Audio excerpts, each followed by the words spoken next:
Pitas tayo ng talbos, guys. Nagsabaw ako ngayon ng isda. O, diba ang talbos ko? Yan.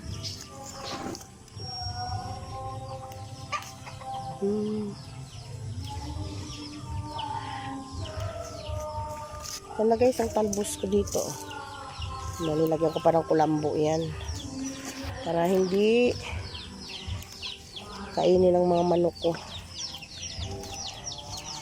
Gulay tayo ng talbos tsaka isda. Alugbate ako dito, ang dami. Ayan. Haluan natin ng alugbate. Sarap to sa munggo. Gisa. Pero ngayon, magsabaw muna ako.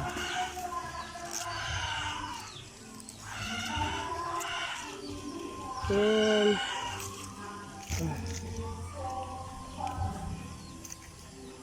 Ayan.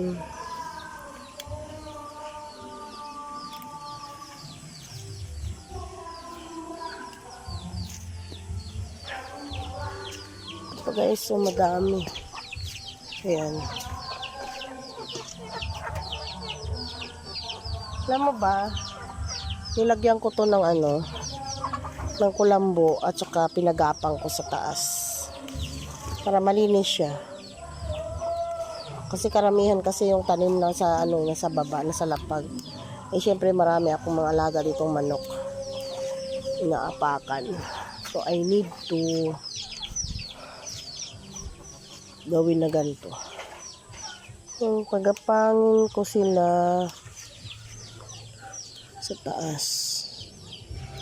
Ayan.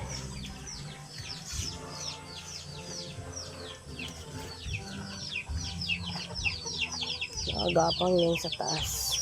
So anytime pag gusto nyo magulay o kami magulay, yan, pitas lang. Easy na lang siya guys na pitasin kasi nasa siya, nakahang na siya. Di gaya ng nasa lupa lang ba, nagapang. Ito ipitas lang kami ng ganito. Maganda itong talbos na ito, malalaki. Yung puti guys. Ayan.